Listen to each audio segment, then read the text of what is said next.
तो जय हिंद दोस्तों, एक बार फिर से स्वागत है आपका अभिजीत जीएस एक्सप्लोर सेंटर में। तो चलिए दोस्तों, इसमें हम जानेंगे जो कि भारत का गगनयान मिशन के बारे में जानेंगे। जो कि भारत का जो गगनयान मिशन है दोस्तों, वो भारत जो कि अंतरिक्ष में 3 अंतरिक्ष यात्री को भेजेगा। और यह मिशन किस तरह से, इसका ऐतिहासिक पृष्ठभूमि है इस मिशन का, भारतीय गगनयान मिशन का, और साथ ही साथ दोस्तों इस मिशन का उद्देश्य क्या है और कौन कौन से इस मिशन के लिए जो परीक्षण हो चुके हैं उसके बारे में जानेंगे।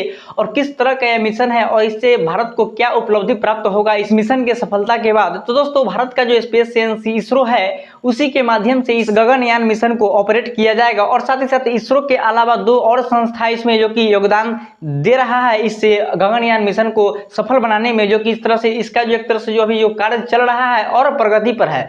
और साथ ही साथ 2024 में इसे लॉन्च करने का जो कि इसरो के द्वारा ऑफिशियली रूप से इसे बताया गया है कि 2024 के लास्ट तक हम इसे लॉन्च कर देंगे अंतरिक्ष में। और स्पेस में भारतीय अंतरिक्ष यात्री को अपने ही रॉकेट से आत्मनिर्भरता पूर्वक भेजेंगे स्वदेशी तौर पर। और भारत इस तकनीक को, इस टेक्नोलॉजी को इजाद करेगा और भारत इस दुनिया को दिखाएगा कि हम भी अंतरिक्ष में अपने आत्मनिर्भरता पूर्वक अंतरिक्ष यात्री को भेजने में सक्षम है।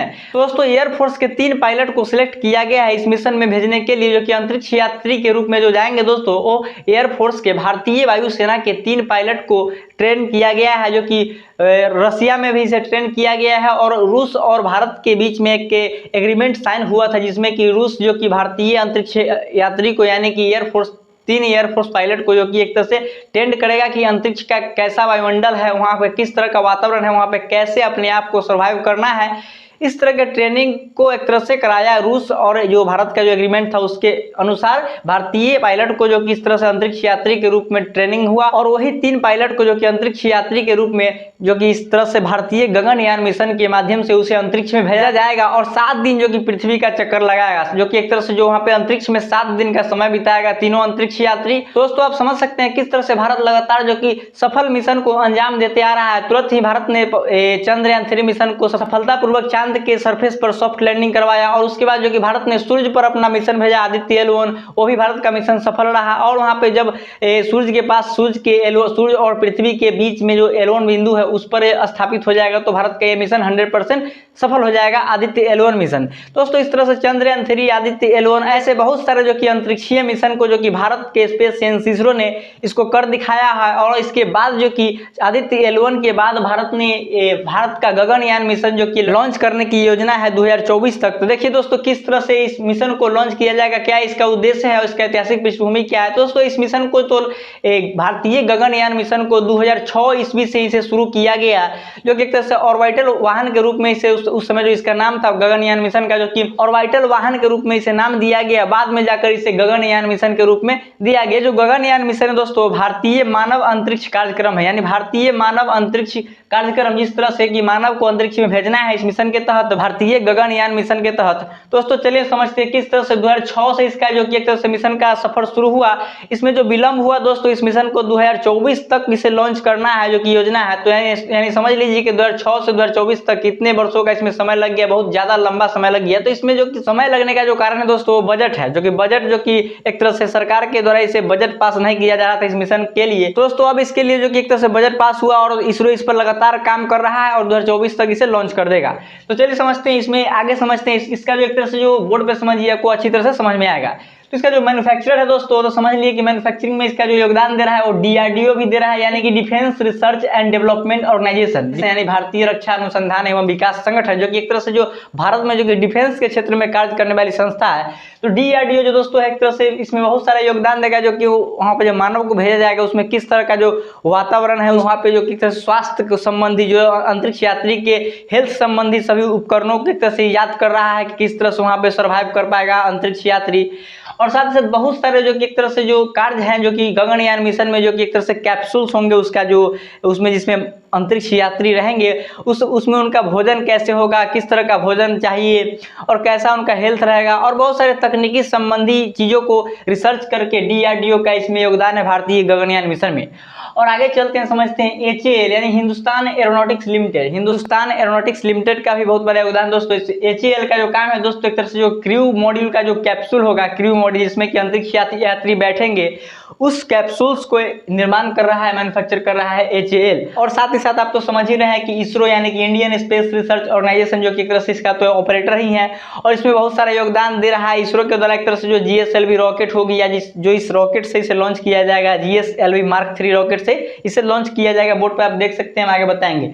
GSLV Mark 3 रॉकेट को ही LVM-3 बोलते हैं, लॉन्च व्हीकल Mark 3 बोलते हैं। तो इसका जो एक तरह से ऑपरेटर तो यहाँ पे इसरो लिखा है कि ISRO Indian space research organisation के द्वारा भारतीय अंतरिक्ष अनुसंधान केंद्र के द्वारा इसे ऑपरेट किया जाएगा और सभी जो कि एक तरह से रॉकेट संबंधी और नेटवर्क संबंधी, कम्युनिकेशन, नेविगेशन संबंधी सभी जो कि एक तरह से जो उसमें योगदान देगा वो इसरो देगा। और बहुत सारे जो कि अंतरिक्ष के क्षेत्र में कार्य करने वाले और बहुत सारे जो कि संस्थाएं हैं उसका भी इसमें सहायता लिया जाएगा, योगदान होगा उसका भी इसमें। चलिए मैं आगे समझते इसका क्रू कैपेसिटी के बारे में समझते हैं। इसमें जो कि 3 मेंबर को भेजा जाएगा, आपको तो पहले ही बताया है कि इसमें जो क्रू कैपेसिटी है वो 3 मेंबर का इसमें है। 3 अंतरिक्ष यात्री को इसमें भेजा जाएगा। इस कैप्सूल्स जो इसमें रहेंगे जो कि इससे जो गगनयान मिशन में जो एक तरह से GSLV रॉकेट के माध्यम से इसको भेजा जाएगा और GSLV रॉकेट के नोज पॉइंट पर जो कि कैप्सूल्स लगे रहेंगे, क्रू मॉड्यूल्स रहेंगे जिसमें 3 अंतरिक्ष यात्री बैठेंगे। और आगे देखिए इसका पावर के बारे में समझते हैं। इसमें जो कि एक तरह से फोटोवोल्टिक एरे के द्वारा इसे पावर जनरेट दिया जाएगा। इसमें जो शक्ति होगा यानी फोटोवोल्टिक एरे का मतलब होता है उससे सौर ऊर्जा के माध्यम से इससे जो कैप्सूल्स होंगे, रॉकेट जो होगा वो तो पृथ्वी के जो ग्रेविटेशनल फोर्स है जो कि उसको एक तरह से पार करेगा रॉकेट के माध्यम से। उसके बाद जब अंतरिक्ष में जाएगा जो कि 400 किलोमीटर डिस्टेंस पर घूमेगा, पृथ्वी का जो चक्कर लगाएगा, वो अंतरिक्ष यात्री जिस कैप्सूल में बैठकर जाएंगे क्रू मॉड्यूल में, वो जो कि पृथ्वी के सरफेस से 400 किलोमीटर के डिस्टेंस पर रहेंगे और 400 किलोमीटर के डिस्टेंस पर 7 दिनों तक पृथ्वी का चक्कर लगाएंगे। तो वो जो क्रू मॉड्यूल है दोस्तों, उसमें जो कि पावर जनरेट होगा किस तरह से हो रहेगा, वो सौर पैनल के माध्यम से, सौर ऊर्जा के माध्यम से विद्युत पैदा करेगा और उसी के माध्यम से 7 दिनों तक अंतरिक्ष में बिताएगा। उसके बाद फिर जो कि पृथ्वी के एटमॉस्फेयर में री इंटर करेगा। तो चलिए हम आगे समझते हैं इसका जो रियाम है यानी प्रशासन जो है इसका किस तरह से, एक तरह से लो अर्थ ऑर्बिट यानी कि 400 किलोमीटर पर एक तरह से जो उसका लो अर्थ ऑर्बिट है, पृथ्वी का जो लो अर्थ ऑर्बिट में रहेगा जो कि क्रू मॉड्यूल का जो कैप्सूल्स रहेगा, जो कि अंतरिक्ष यात्री जो चक्कर लगाएंगे पृथ्वी का, वो 400 किलोमीटर के डिस्टेंस पर सरफेस से, पृथ्वी के सरफेस से 400 किलोमीटर के डिस्टेंस पर लो अर्थ ऑर्बिट में, उस प्रशासन में जो कि एक तरह से लो अर्थ ऑर्बिट में ही चक्कर लगाएगा। तो चलिए मैं आगे समझते इसका जो डिजाइन है दोस्तों, डिजाइन लाइफ जो है 7 डेज का है। तो हम आपको बताएंगे 7 डेज तक इसको डिजाइन किया गया कि 7 दिनों तक एक तरह से पृथ्वी के कक्षा में लो अर्थ ऑर्बिट में काम करेगा, पृथ्वी का चक्कर लगाएगा और उसके बाद फिर से इसे धरती पे वापस बुला लिया जाएगा। तो चलिए मैं आगे समझते हैं इसके लॉन्च व्हीकल के बारे में समझते हैं। इसका जो लॉन्च व्हीकल है दोस्तों वो GSLV Mark 3 है। GSLV यानी geo synchronous satellite launch vehicle. तो दोस्तों geo synchronous satellite launch vehicle Mark 3 के माध्यम से इसे लॉन्च किया जाएगा। इसी को हम बोलते हैं LVM-3 लॉन्च व्हीकल Mark 3 बोलते हैं। तो ये जो रॉकेट है दोस्तों भारत का सबसे ताकतवर रॉकेट है। इसी के माध्यम से दोस्तों जो कि भारतीय अंतरिक्ष यात्री को भेजा जाएगा अंतरिक्ष में, गगनयान मिशन को जो सफल बनाने का जो योजना है दोस्तों, वो लॉन्च व्हीकल जिसमें जो काम आएंगे GSLV Mark 3 आएगा। और दोस्तों GSLV Mark 3 के द्वारा उसे लॉन्च किया जाएगा और कहां से लॉन्च किया जाएगा उसके बारे में जानते हैं दोस्तों। तो इसरो का जो दूसरा मुख्यालय के नाम से जाना जाता है जो कि सतीश धवन अंतरिक्ष केंद्र श्रीहरिकोटा, सतीश धवन अंतरिक्ष केंद्र श्रीहरिकोटा से इसे लॉन्च किया जाएगा, जो कि launch vehicle GSLV Mark 3 LVM-3 से लॉन्च किया जाएगा। दोस्तों गगनयान मिशन कितना जो कि एक तरह से भारत के लिए एक महत्वपूर्ण मिशन होगा, जो कि दुनिया विश्व स्तर पर एक भारत का अलग पहचान उभर कर आएगा। और हमारे जो देश के स्पेस एजेंसी इसरो है भारत के लिए एक तरह से अंतर्राष्ट्रीय स्तर पर देश का नाम रोशन कर रहा है।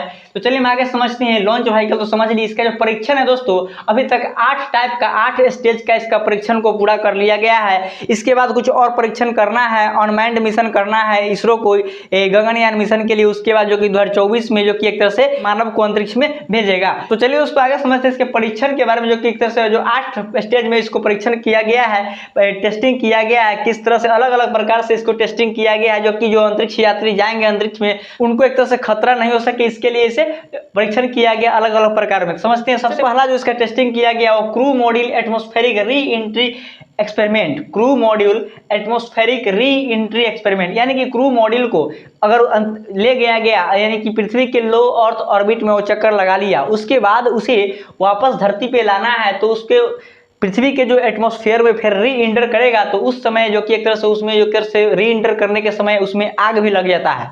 जो कैप्सूल्स होंगे जो उतरेंगे अंतरिक्ष यात्री का जो एक तरह से अंतरिक्ष यान होगा, वो में जो कि एक तरह से एटमॉस्फेयर में इंटर करने पर आग भी लग सकता है। तो उस चीज को आग न लगे उसमें ऐसे कंपोजिट मटेरियल को बनाया गया, ऐसे तकनीक को विकास किया गया जिससे कि री इंटर करने में, पृथ्वी के एटमॉस्फेयर में री इंटर करने में कोई समस्या ना हो, कोई खतरा ना हो। तो इस तरह से क्रू मॉड्यूल एटमॉस्फेरिक री इंटर एक्सपेरिमेंट को किया गया सबसे पहले। उसके बाद है दोस्तों पैड एबोट टेस्ट, दूसरा नंबर में एक टेस्ट किया गया पैड एबोट टेस्ट। दोस्तों पैड एबोट टेस्ट का मतलब हुआ दोस्तों एक तरह से जो कि जैसे कि हम अंतरिक्ष यान को जो कि रॉकेट के माध्यम से अंतरिक्ष के तरफ भेजे, तो मान लीजिए रॉकेट के माध्यम से, रॉकेट नीचे रहेगा, ऊपर क्रू मॉड्यूल्स रहेगा जिसमें अंतरिक्ष यात्री बैठेंगे।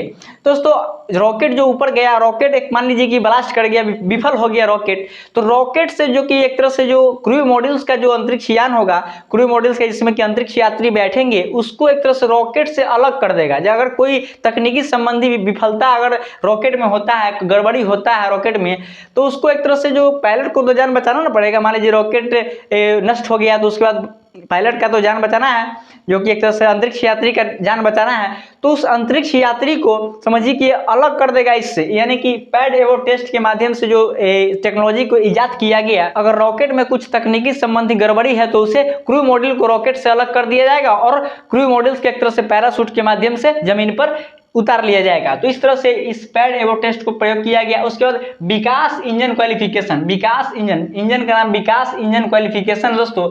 तो विकास इंजन क्वालिफिकेशन एक तरह से जो एक तरह से इसमें समझिए कि इसमें जो रॉकेट जो होगा दोस्तों GSLV Mark 3 होगा। विकास इंजन का काम है एक तरह से जो GSLV Mark 3 का सेकेंड स्टेज में ये योगदान देगा, सहायता करेगा। तो चलिए इसका भी टेस्टिंग किया गया इस GSLV Mark 3 रॉकेट में। इसका जो इस रॉकेट का दूसरे चरण का जो इंजन होगा उसमें जो लगा रहेगा वो विकास इंजन रहेगा, और इसका भी टेस्टिंग कर लिया गया। और आगे है दोस्तों यहाँ पे देखिए अगला चौथा है जो कि स्टैटिक टेस्ट फॉर एलियम, यानी एलियम का जो फुल फॉर्म हो दोस्तों low altitude escape motor. Low altitude escape motor का जो इसमें टेस्टिंग किया गया, static test for low altitude escape motor, यानी कि जो एक तरह से जो इसमें जो मोटर होंगे जो कि रॉकेट से जो क्रू मेंबर को, क्रू मॉड्यूल को जो अलग करेगा, उसमें जो मोटर लगे रहेंगे, उस मोटर का जो एक तरह से टेस्टिंग किया गया हर एक विधि में। एक तरह से अगर मान लीजिए कि उसको नीचे आना है, लो एल्टीट्यूड में आना है, तो उस तरह उसमें इसको परीक्षण किया गया कि अगर उसको लो एल्टीट्यूड नीचे जब एटमॉस्फेयर में जब री इंटर करेगा तो उसमें जो कि जैसे लो एल्टीट्यूड एस्केप मोटर लगे रहेंगे, इसके माध्यम से वो नीचे आएगा, ठीक है। और यहाँ पे आगे है पांचवा service module propulsion system. Service module propulsion system का मतलब है दोस्तों कि सर्विस मॉड्यूल प्रपल्सन सिस्टम में एक तरह से समझिए कि एक तरह से ईंधन हुआ, एक तरह से जो कैप्सूल्स हुआ, जो क्रू मेंबर का जिसमें बैठे रहेंगे अंतरिक्ष यात्री, जो कैप्सूल्स है उसमें एक तरह से जो थ्रस्टर्स होंगे, बहुत सारे थ्रस्टर्स होंगे, जिस एक तरह से उसको कंट्रोलिंग करने के लिए उसमें भी तो मान लीजिए रॉकेट तो एक तरह से वहां पे आपको अंतरिक्ष में पहुंचा दिया, जो कि एक तरह से लो अर्थ ऑर्बिट में पहुंचा दिया आपको, ठीक है। उसके बाद रॉकेट वहां से नष्ट हो जाएगा। उसके बाद आप क्रू मॉड्यूल का जो एक तरह से जो उसमें जो इंजन्स रहेंगे, थ्रस्टर्स रहेंगे, उसी इंजन्स को एक तरह से जो किस तरह से वहां पे काम करेगा, यहाँ पे जो सर्विस मॉड्यूल प्रोपल्सन सिस्टम्स का उसमें जो कि एक तरह से परीक्षण किया गया इस चीज को, वहां पे किस तरह से थ्रस्टर्स के माध्यम से और कैप्सूल्स में जो इंजन लगे रहेंगे उसको किस तरह से कंट्रोल किया जाएगा, तो इसका टेस्टिंग हुआ। और आगे जो छठा दोस्तों वो सी यानी क्रायोजेनिक इंजन 20 माने C20 इंजन क्वालिफिकेशन का एक तरह से यहाँ पे परीक्षण किया गया। क्रायोजेनिक इंजन का टेस्टिंग किया गया, जो कि GSLV Mark 3 रॉकेट में क्रायोजेनिक इंजन का इस्तेमाल किया जाता है, जो कि एक तरह से बहुत ही ताकतवर इंजन है, जो कि एक तरह से जो ये जो इंजन है C20 यानी क्रायोजेनिक इंजन 20, एक तरह से भारत ने स्वदेशी रूप से इसको विकसित किया है आत्मनिर्भरता पूर्वक। तो चलिए दोस्तों C20 इंजन का एक तरह से भी परीक्षण किया गया। और अगला है static fire test for HS-200, static fire test of HS-200। इसमें जो रॉकेट में जो बूस्टर लगे रहेंगे, रॉकेट में दोनों साइड जो बूस्टर लगे रहेंगे दोस्तों, वो जो है कि HS-200 बूस्टर का टेस्टिंग किया गया। पावरफुल बूस्टर है दोस्तों, जो कि एक तरह से अंतरिक्ष में जो कि पृथ्वी के ग्रेविटेशनल फोर्स को छोड़ने के लिए, जो कि अंतरिक्ष में जाने के लिए पृथ्वी के ग्रेविटेशनल फोर्स को एक मात देने के लिए, हराने के लिए इसका इस्तेमाल किया जाएगा, जो कि HS-200 का एक तरह से जो बूस्टर होंगे जो GSLV Mark 3 में लगे रहेंगे। तो चलिए आगे समझते हैं integrated main parachute air drop test. Integrated main parachute air drop test, यानी कि जो उसको जो पृथ्वी के वायुमंडल में जब री इंटर करेगा एटमॉस्फेयर में, उसके बाद इसको जो एक तरह से पैराशूट के माध्यम से उस कैप्सूल्स को जो कि उतारना है। और उतारेगा कहाँ, तो एक तरह से समुद्र में उतरेगा। ये कहाँ उतरेगा, समुद्र में उतरेगा। Integrated main parachute air drop test किया गया, इसका परीक्षण किया गया। तो चलिए हम आगे समझते हैं इसके बारे में। इसमें जो कि एक तरह से जो इसका और जो देश है दोस्तों, दुनिया के जो अन्य देश जो कि अंतरिक्ष मिशन किए हैं, जो कि मानव को अंतरिक्ष में भेजे हैं, वो सभी देश जो कि मानव को भेजने से पहले जो कि बहुत सारे जानवर को पहले भेजे हैं, कुत्ता हो गया, बंदर हो गया, ऐसे जो कि जानवर का इस्तेमाल किए हैं, जिससे कि एक तरह से, लेकिन भारत चाहता है कि हम किसी बेजुबान जानवर को नहीं भेजें अंतरिक्ष में, हम एक रोबोट को भेजेंगे, जो कि हमको इस रोबोट के माध्यम से सभी जो कि एक तरह से तकनीकी संबंधी जो कि जानकारी उपलब्ध हो जाएगा, जो कि एक तरह से उसका जो नाम दिया गया है, उसका नाम दिया गया है व्योममित्र। व्योममित्र इसका नाम दिया गया है, जो कि 22 जनवरी 2020 को इसरो ने अनाउंस किया कि हम किसी भी जानवर को अंतरिक्ष में नहीं भेजेंगे। जो भी अन्य देश जो कि अंतरिक्ष मिशन किए हैं, मानव को भेजे हैं अंतरिक्ष में, वो उससे पहले बेजुबान जानवरों को भेजे हैं, और उससे बेजुबान जानवर का जान भी जाने का संभावना रहता है। इसलिए भारत ऐसा कोशिश किया है कि हम कोई बेजुबान जानवर का जान नहीं ले। अगर कोई ऐसा, तो भारत का जो एक तरह से जो तकनीक है, वो एक तरह से दुनिया उसका लोहा मानता है, लेकिन भारत का तकनीक विफल नहीं होगा। लेकिन भारत कोई रिस्क नहीं लेना चाहता है। भारत चाहता है कि हम एक तरह से रोबोट को भेजें, ऐसे रोबोट का हम एक तरह से विकास करें, विकसित करें कि उस रोबोट के माध्यम से हमें पता चल सके कि वहाँ पे हम अंतरिक्ष यात्री को भेजेंगे तो किस तरह का वहाँ पे माहौल होगा, अंतरिक्ष यात्री के स्वास्थ्य संबंधी और अंतरिक्ष यात्री के जीवन संबंधी कोई खतरा ना हो। दोस्तों चलिए समझ सकते हैं किस तरह से भारत का जो गगनयान मिशन है, भारत इस मिशन को अंजाम देगा। और भारत जो कि अन्य जो कि गगनयान मिशन के बाद भारत का जो कि एक तरह से शुक्र पर मिशन भेजना है भारत को, और साथ ही साथ मंगलयान 2 मिशन करना है, और अंतरिक्ष संबंधी इंटरप्लेनेटरी संबंधी बहुत सारे मिशन को भविष्य में भारत का स्पेस एजेंसी इसरो जो कि अंजाम देगा। दोस्तों बने रहिएगा मेरे चैनल पर, चैनल को सब्सक्राइब कर दीजिएगा। ऐसे ही नए नए वीडियो आपको साइंस एंड टेक्नोलॉजी और डिफेंस रिलेटेड और अन्य जो कि महत्वपूर्ण टॉपिक्स पर मेरे चैनल पर वीडियो आता है। दोस्तों इसी के साथ हम इस सेशन को एंड करना चाहते हैं। इसी के साथ जय हिंद, जय भारत।